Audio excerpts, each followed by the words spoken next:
একাত্তরের মাচরণে কোথায় তোমার মুক্তিস্থল যে গান, সেনার দল যে আমার গানটা আছে, এই গানটার সাথে এবার আমি একটা অ্যাডিশনাল তোর ইউজ করেছি, এই আমার সোনার বাংলা, আমি তোমায় ভালোবাসি, এইটা অ্যাড করেছি লাস্টে যখন জিনিসটা ফিউশন হিসেবে আসে।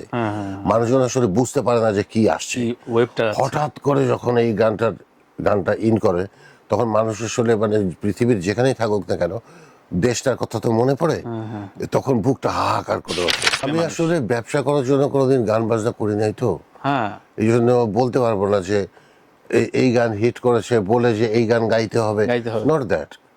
যা ইচ্ছা তাই করেছি। হ্যাঁ, গিয়ে দিচ্ছি তো পেটের দায়, কত কিছুই তো করলাম পেটের দায়। আজকে যেরকম একজন ফোন করে বললো যে ভাই অমুক দুইটা গান করতে হবে, তখন বললাম যে কত দিবি, বললো এত। বললাম এত তো করবো না, অত হইলে করবো। তখন বললো ভাই অমুকের কাজটা তো অততে করে দিয়েছিলেন। তখন আমি বললাম যে তখন পয়সা ছিল না, করে দিয়েছিলাম, এখন পয়সা হয়েছে, এখন ওই দিয়ে তো কোনো, আমরা তো ওয়েল এনাফ, ঠিকঠাক আছি। আর জীবনে অসুবিধা হইলে তো ভাইয়া আছে, মিনপা আছে, সানাপু আছে, কোনো অসুবিধা নাই। শুধু বললেই হবে যে ভাইয়া বিপদে আছি, অস্ট্রেলিয়া থেকে ডলার পাঠাবে। একদমই। এবং এর জন্য আর অনেকে দেশ ছেড়ে গেলেও আপনি আর ছাড়লেন না। আমার কোনো অসুবিধা নাই তো।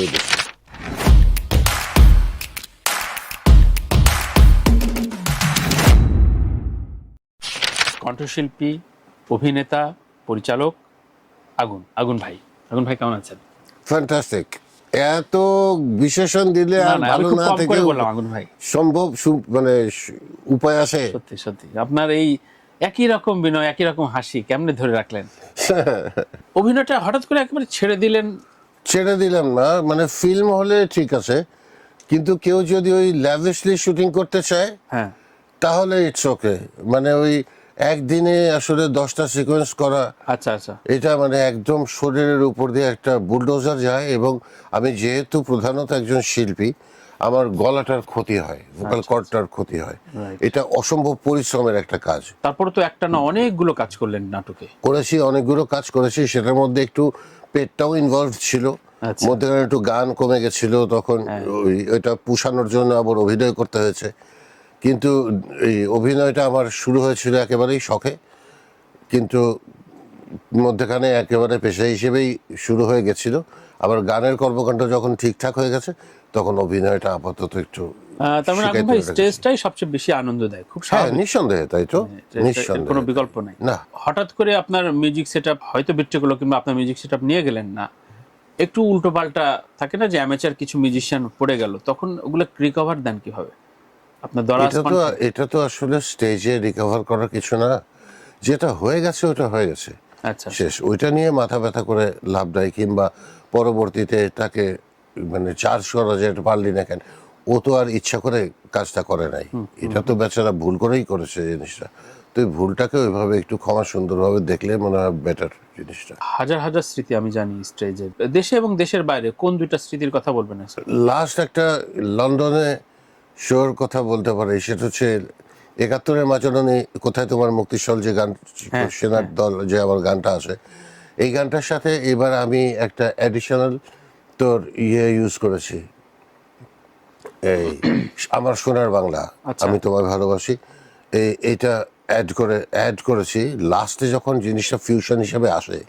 মানুষজন আসলে বুঝতে পারে না যে কি আসছে, হঠাৎ করে যখন এই গানটা ইন করে তখন মানুষ আসলে মানে পৃথিবীর যেখানেই থাকুক না কেন দেশটার কথা তো মনে পড়ে, তখন বুকটা হাহাকার করে ওঠে। তো এইবার যখন এই কাজটা করেছি, করার পরে সিলেটিটা বলছে ভাই খিতা দেখাইলা ভাই, আগামী 50 বছরেও কেউ এই কাম করতে পারবো না ভাই, তুমি খিতা দেখাইলা। আমি অনেক ক্লিপিংসটা দেখেছি, এটা অলরেডি ভাইরাল হয়েছে। হ্যাঁ, আমি আসলে ব্যবসা করার জন্য কোনোদিন গান বাজনা করি নাই তো, এই জন্য বলতে পারবো না যে এই গান হিট করেছে বলে যে এই গান গাইতে হবে, নট দ্যাট।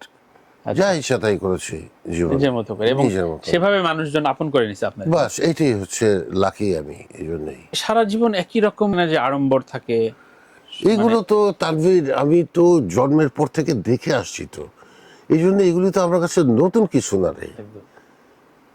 এগুলি যদি এমন হইতো, এখন যদি এরকম হইতো যে 50টা মৌ আমার জন্য পাগল, এখনো পাগল ওগুলা তো আরে আছে। মৌ মৌ আচ্ছা 50টা মৌ কিংবা 50টা বিপাশা কথা বলছেন, আচ্ছা কিংবা 50টা সমী আমার জন্য পাগল, হ্যাঁ তাইলে একটা অদ্ভুত ব্যাপার হতো। আরে বুঝছিস না ব্যাপারটা? হ্যাঁ। কিন্তু মৌ, বিপাশা, সমী আমরা তো সব একই প্ল্যাটফর্মের, পল্লব, শিমুল, নোবেল, হ্যাঁ এরা তো সব একই প্ল্যাটফর্মের। এখন যদি এরকম হয়তো না, আমারটা আসলে একটু অন্যরকমই না আপনি মানে গ্রামারটা আলাদা, আমার আপনার গ্রামার গ্রামারটা আলাদা। আসলে আলাদা।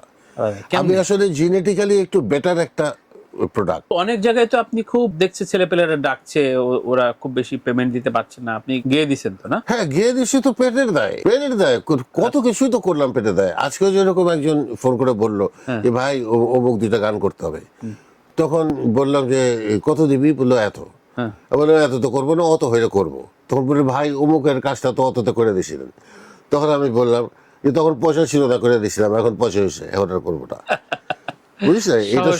এটা শুনে আবার তোর ভাবি একটু একটু ডিসঅ্যাপয়েন্টেডই হইলো।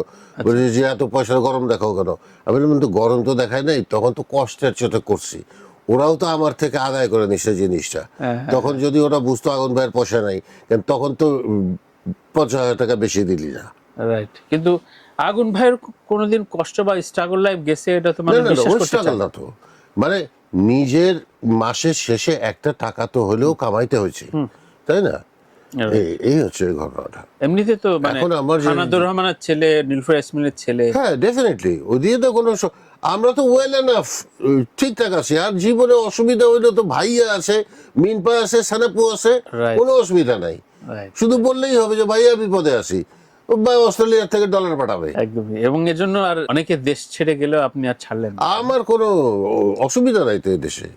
আমার ব্যাকআপ আছে, ভাইয়া আছে, সানাপু আছে, এই বড় আপা আছে। এটা কমন অভিযোগ যে আপনাদের সমসাময়িক অনেকেরই আসলে খুব রিসেন্ট কোনো রেকর্ডিং নাই। হ্যাঁ এটা কি মানে আমার রেকর্ডিং আছে রিসেন্টলি, আমার রেকর্ডিং আছে, কিন্তু আমারটা বুস্ট করার টাকা নেই এখন আমার কাছে। বুস্ট করার টাকা যদি থাকতো হ্যাঁ। আমার গানগুলো আমি হিট লিস্টে আনা দিতে পারতাম, এটা কোনো ব্যাপার না। আচ্ছা আচ্ছা আচ্ছা, মানে এটা বুস্ট করার জন্য একটা প্রবণতা তৈরি হয়েছে, এটা আপনি concern? প্রবণতা তৈরি হয় নাই, ওটা করতেই হবে।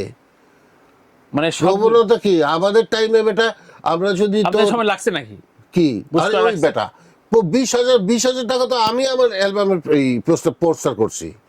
আচ্ছা তো ওইটা 20,000 টাকা যদি পাবলিসিটি তুই 90s-এ করতে পারিস, এখন তো এসে অন্তত 2 লাখ টাকার পোস্টার তো পাবলিসিটি তো করা উচিত। এখন যেহেতু পোস্টারের টাইম নাই, তোর পাবলিসিটি কিসে করতে হবে? বুস্টিং এ করতে হবে। খুবই সহজ হিসাব। এবং খুবই তার সহজ মানে হিসাব। বুস্টিংটা আপনি খুব খারাপ চোখে দেখেন। অনেকে আরে বলেন যে খারাপ চোখে দেখেন না মানে আমার ওই অর্গানিক ভিউ। বেটা, না না, তুই অনেকে বলে মার্কেটিং করবি না? আচ্ছা, অনেকে খুব গর্বস্বরে আমার এটা অর্গানিক ভিউ। ওরে অর্গানিক ভিউ মানে আমি 90 সালে অ্যালবাম রিলিজ করলাম, মানুষের ঠেকা পড়ছে খুঁজা দেখা যে আগুনের কোন অ্যালবাম রিলিজ হয়েছে। এটা তো মানুষের চোখে পড়াই দিতে হবে যে ভাই আমার অ্যালবাম রিলিজ হয়েছে। তারপরে শোন, আমি একটা জিনিস বলি, সেদিন কয়েকদিন আগেও আমি এটা ইন্টারভিউতে বলছি এই জিনিসটা। একটা গান রেকর্ড করতে কয় টাকা লাগে? ধর 1 লাখ টাকা। আচ্ছা, সেই গানটা পিছনে তুই যদি 10 লক্ষ টাকা ইনভেস্ট করিস, সেই গানটা 1 কোটি মানুষের কাছে পৌঁছে দেওয়া সম্ভব। ধর আগুন 10 লক্ষ টাকা, 11 লক্ষ টাকার একটা প্রোডাক্ট হ্যাঁ হ্যাঁ 1 কোটি মানুষের কাছে গেল।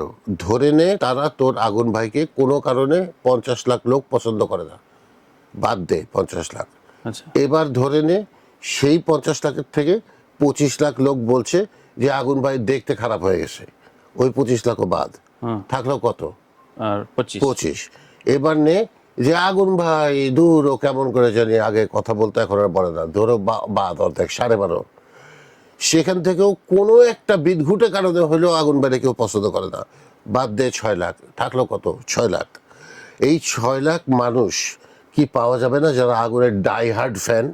আরো বেশি আছে অবশ্যই। না, আমরা 6 লাখই ধরলাম।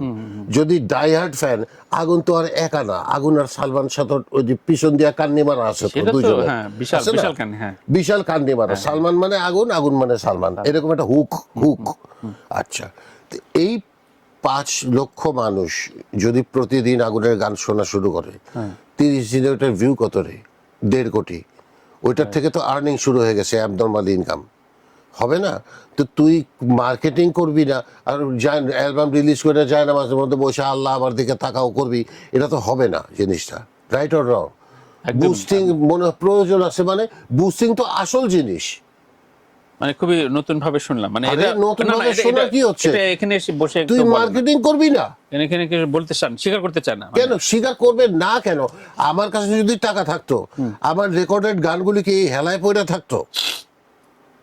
Right. এটা কেমন ধরনের কথা? তো তুই 90s-এ পোস্টারিং করবি আর এখন এসে বুস্টিং করবি না, এটা কি ধরনের কথা?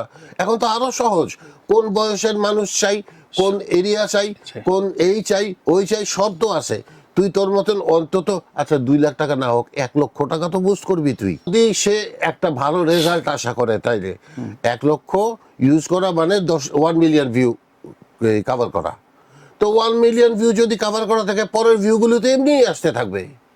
তার মানে পপুলার গানগুলো অলমোস্ট সব বুস্ট করা আপনি বলতে চাইছেন? কোন পপুলার গান? এই যে কত মিলিয়ন মিলিয়ন ভিউ দেখি, অবশ্যই বুস্ট করা, বুস্ট করা। অবশ্যই বুস্ট করা। কেন বুস্ট করা? এবং বুস্ট না করলে সেই গানটা একটা মাত্রা পাবে, সেটা আশা করে কেমনে মানুষ? এখনকার ছেলেপেলেরা কেমন গাইতেছে, কেমন বেশ কিছু মুহিন টুহিন যারা আছে, এদের গ্রুপটা ফ্যান্টাস্টিক, সুন্দর গান গাইছে, কিন্তু এদের আরো এরা যদি আরো টিচার পাইতো, হ্যাঁ। ওদের জন্য ভালো হইতো। যেই গলা এক একটা বাচ্চার ফ্যান্টাস্টিক, কিন্তু গাইডলেস। আমাদের টাইমে আমি যেরকম অন্তত 20 জনের আন্ডারে কাজ করছি, মিউজিক ডিরেক্টর করছি না? তো এটা একটা আচ্ছা, আগুন পাওয়ার ভাই, ব্যাপার না? একটা বিষয় জানতে ইচ্ছা করে, ধরেন খুব আর্লি স্টেজে একটা দুইটা গান হিট হয়ে গেলে তার ক্যারিয়ারের জন্য ইন দ্য লং রান ক্ষতি হয়ে যায় কিনা? কেন?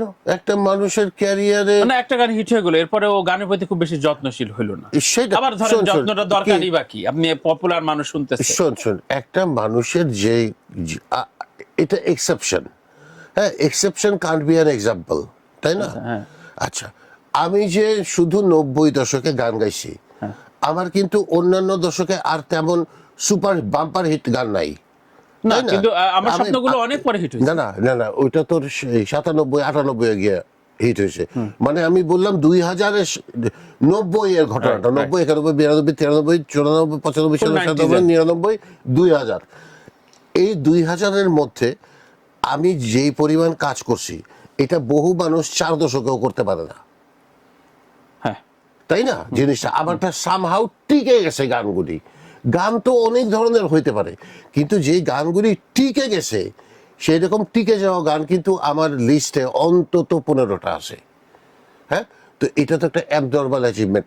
এই লোকটার কি আর করে জীবনে নতুন গান করতে হবে, খ্যাপ মারতে হবে, শো করতে হবে, এটা মাসায় আসার কথা, যদি তার কপিরাইট সিস্টেমটা ঠিক থাকে। মানে কপিরাইট সিস্টেম, রেভিনিউ সিস্টেমটা ঠিক থাকলে আপনারা নতুন গান করতে আরো বেশি উৎসাহী হইতেন। না, আমি প্রশ্ন অন্য জায়গায়। যেই লোকের 15টা বাম্পার হিট গান আছে, হ্যাঁ। রেভিনিউ সিস্টেম যদি ঠিক থাকতো, আর কিছু লাগে না একদম। সেইটাই আমি বলছি।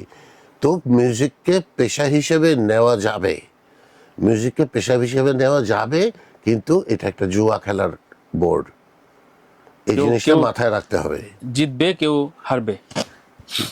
জীবনে সুখ বলে একটা গেট আছে, তাতে বড় সড় একটা তালা ঝুলছে, বিধাতার হাতে সেই সোনার চাবিটা কাউকে খুলতে দিচ্ছে, কেউ ধুকে ধুকে মরছে। দেখা গেল 1 লক্ষ টাকা ইনভেস্ট করলো সে গানে, 10 লক্ষ টাকা ইনভেস্ট করলো পাবলিসিটিতে, হ্যাঁ। তারপরেও দেখা গেল কিচ্ছু হইল না। তখন বলতে হবে তুই অভাগা, অভাগা। তুই অভাগা।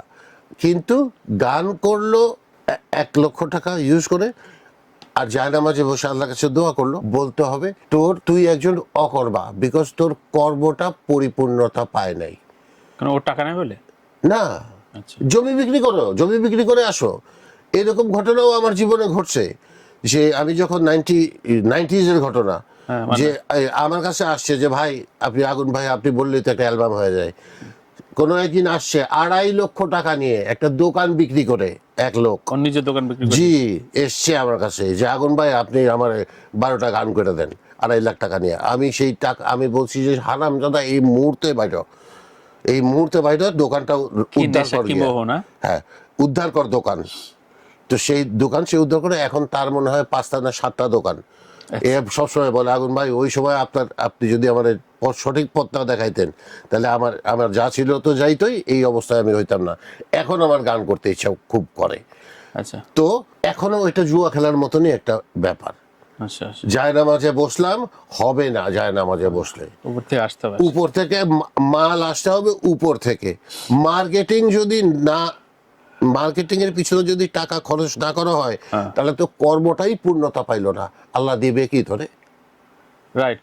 কিন্তু আপনি কি প্রপার মার্কেটিং অডিও ইন্ডাস্ট্রিতে পাইছেন, ঠিকমতো পাইছিলেন, নাকি আপনি গড গিফটেড ব্লেসড? আমারটা, হ্যাঁ? আমার সময় এই মার্কেটিং এর প্রয়োজন ছিল না। সালমান শাহ আর আপনি হ্যাঁ উড়াই দিছেন। হ্যাঁ, তখন তো ডিজিটাল মার্কেটিং তৈরি হয় নাই, রাইট। তখন তো অ্যানালগ মার্কেটিং তৈরি হচ্ছে। তখন কি অলিতে গলিতে সালমানের পোস্টার লাগে নাই? সাউন্ডটেক সঙ্গীতের মধ্যে বড় বড় কোম্পানি ছিল যারা, থাকুক না, কিন্তু ডিজিটাইজেশন তো হয় নাই, না না বুস্ট কথাটা তো আসে নাই। না, আমি যে এরকম বলে যে ভাইরাল কথাটা নিয়ে কোনো প্রবলেম আছে নাকি? কেন প্রবলেম থাকবে? আমি অনেক আমার আমার যেরকম ইদানিং কথাবার্তা ভাইরাল হচ্ছে খুব, আমার গান যা ভাইরাল হওয়ার কথা, এর থেকে কথাবার্তা ভাইরাল হচ্ছে না। হ্যাঁ, হ্যাঁ। পুতুলের একটা ইন্টারভিউ গেছে কদিন আগে, 8 মিলিয়ন ভিউ। তো ওগুলো তো গানই আমার, এক একটা শব্দ বোমা শব্দ। বাইর হয়েছে আমার ভিতর থেকে। That's it. আচ্ছা, তার মানে ভাইরালটাকে আপনি পজিটিভ সেন্সে অবশ্যই, আরে ভাই জনপ্রিয়। জনপ্রিয়, কিন্তু এগুলা এগুলা টেকে না অনেকে। কোনটা কি টেকে না? এই একটা ইস্যু থেকে আরেকটা ইস্যু চলে, পুরনো ইস্যুটার কথার ব্যাপারটা বলছি, গানের ব্যাপারটা। কথার ব্যাপারটা তো, এটা তো টুইস্ট না থাকলে এটা জমবে না। জমবে। কথার পিঠে কথা যদি না আসে, হ্যাঁ। কথা এসে যদি জট পাকিয়ে যায়, তাহলে তো ওই আলোচনা কেউ শুনবে না। অনেকদিন আপনি আলোচনায় নাই, এই ভাবনাটা কি আপনার কাছে খুব মন খারাপ করে? না, কিছুই না, আমি সবসময় আলোচনা না না আছি, আমি না, জানি। আমি ইমাজিনেশন নাই তো, আমি ওই টেনশনটাই। আমার গান যে প্রতিদিন শোনা হচ্ছে এটা তো আমি জানি।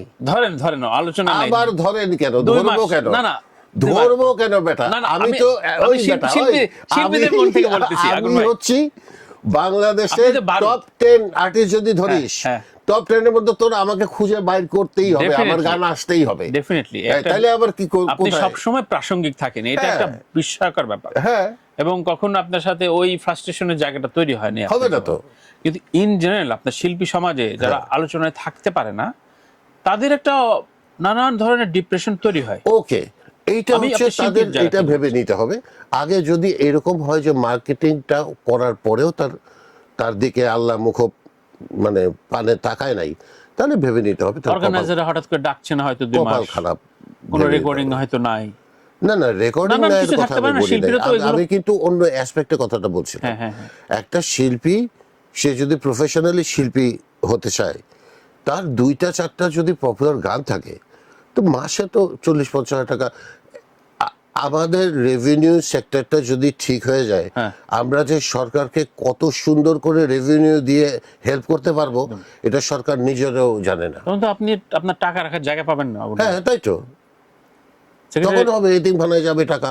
সেক্রেটারি রাখেন আমারে। হ্যাঁ, না, তুই তো ইউটিউব চ্যানেল চালায় বলে মাসে কত টাকা বললাম না শুধু এটা। আচ্ছা, দেখ। হ্যাঁ, ঠিক মতো ট্যাক্স দেস, সব ক্লিয়ার আমার। বাস, তাহলে আমারও কিন্তু সব আপনি ক্লিয়ারই থাকবে। আজীবন আমি প্রসঙ্গ পাল্টাতেছি, দ্রুত না, আপনি আমার ধরবেন বলছেন। বল। আপনার সুযোগ দেওয়া হবে। হ্যাঁ। কিন্তু আপনি ধরেন এই যে আজীবন আপনি গান, শিল্প সংস্কৃতির সাথে আছেন, আপনার কোনো সময় মনে হয়নি একটু অবসরে যাই, একটু বলি না, না না, আমার না। বুড়া হয়ে যাচ্ছে, আমার প্রেমের গান গাইতে ভালো লাগে কিসের না? কিছুদিন বুড়া আগে হয়ে যাচ্ছি? তাহসান অস্ট্রেলিয়া যায় যে যেই ধরাটা খাইলো, ধরেন যে হঠাৎ করে বলে ফেললো যে আমার মেয়ে বড় হচ্ছে, আমি প্রেমের গান আর গাইতে পারছি না। আচ্ছা, ঠিক আছে, সেটা ওর ব্যক্তিগত ব্যাপার। কিন্তু আমি মনে হয় এটা আপনার নিয়ে- তো প্রচুর রোমান্টিক গান, আপনার আমার মেয়ে নাই, এই জন্য কোনো সমস্যা নেই। না। মানে মেয়ে মেয়ে থাকলে হইলে সমস্যা- হয়তো সমস্যা হইতো। তাহসান কেন, কোন মানে এথিক্সের শিল্পীদের থেকে কি অবসর আরে হয়? থাম, কোন এথিক্সের থেকে তাহসান এই কথাটা বললো, এটা তার আমি জানি না। না না, তাহসান আমার খুব প্রিয় মানুষ, কিন্তু আমারও শিল্পীদের প্রিয় মানুষ। ঠিক আছে, তাহসান আমার ছোট ভাই, ওকে মন খারাপ না করায়, কিন্তু শিল্পীদের কি অবসর হয় আগুন ভাই? না, ও তো এটা আলাদা ইস্যু নিয়ে বলছে, আমার মেয়ে বড় হচ্ছে।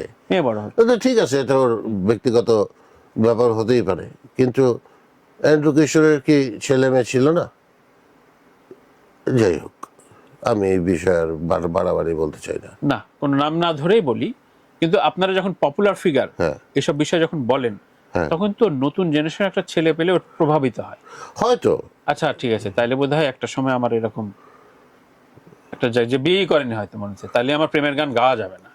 এরকম হয়তো আপনার এই যে গানগুলো বিভিন্ন কোম্পানিতে অলরেডি ছড়াছিটা আছে, অনেকগুলো পর্যায়ে আপনি যখন ক্যাসেটে গান গাইছেন, এরপর সিডি আসছে, এরপরে ইউটিউব আসছে, এর মধ্যে কোনো এক কৃতজ্ঞ প্রডিউসার আপনাকে কি আপনার জন্মদিনে একটা কেক পাঠাইছে, মানে আপনি আমার এই গানে তো আমি আসলে, ও তো হয়তো অঙ্ক বলবে না, আপনার এই গানটা বেচে আমি আমার মনে নেই তো, 30 লাখ টাকা ইনকাম করছি, তারও বেশি হবে, মনে নাই। আমি যেহেতু ডিজিটাল মার্কেটিং এ কাজ করি, আমি জানি কত আপনার আমার স্বপ্নগুলো কোন কোটি কোন কোটি টাকা কোম্পানি, কামানো কোটি কোটি হয়েছে। টাকা। তো একটা চকলেটের প্যাকেট পাঠাইছে আপনারে না, কে? প্রডিউসাররা, মানে না, যারা, পাঠায় নাই। কারো পাঠানোর কথা ছিল নাকি? না না, একটা কার্টিসি না, ধরেন একটা মানুষের গান নি না এত না, টাকা আমার ইনকাম ওই করলো। আমার স্বপ্ন নিয়ে যখন ব্যবসাটা হয়েছে, হ্যাঁ, তখন তো অলিখিত ছিল জিনিসটা, তখন তো ওইটা কাগজে কলমেও ছিল না। কাগজে কলম বাদ দেন, হ্যাঁ, কিন্তু ওই লোকটা তো জানে, ওই প্রতিষ্ঠানের মানুষগুলো জানে যে এটা আগুন ভাইয়ের জন্য আমি এই যে আমার হঠাৎ করে জানে, এবং এই গান ব্র্যান্ডের দিয়ে পোশাক টোশাক পরতে এই পারছি। গান, হ্যাঁ হ্যাঁ? হ্যাঁ। তো আপনার একটা পোশাক পাঠাইছে, মানে না না না পাঠায়নি একটা? না না না কোনো গিফট পাঠায়নি না, কেউই? না ঠিক আছে, আপনার প্রতি কৃতজ্ঞ বা শিল্পী না হিসেবে না, জানালেন। কৃতজ্ঞতার দরকার নাই তো। আমার দরকার হচ্ছে কাগজ কলম ঠিক করে ফেলো, তাহলেই হইলো। Right, That's it. কিন্তু সত্যিকার অর্থে এগুলো, এই কাটিসি গুলো আসলে তৈরি হয়নি না। হতে বাধ্য। এই কদিনের মধ্যে কপিরাইট সিস্টেম যদি ঠিক না হয়, বাংলাদেশ কপিরাইট বোর্ডকে, কপিরাইট, ওয়ার্ল্ড কপিরাইট তো লাথি দিয়ে বাইর করে দিবে। তখন কি হবে? তার মানে এই 1-1.5 বছরের মধ্যে এইসব কিছু ঠিক হইতে বাধ্য। আপনি আশাবাদী? আরে বেটা, আশাবাদী মানে তো লাথি দিবে তো।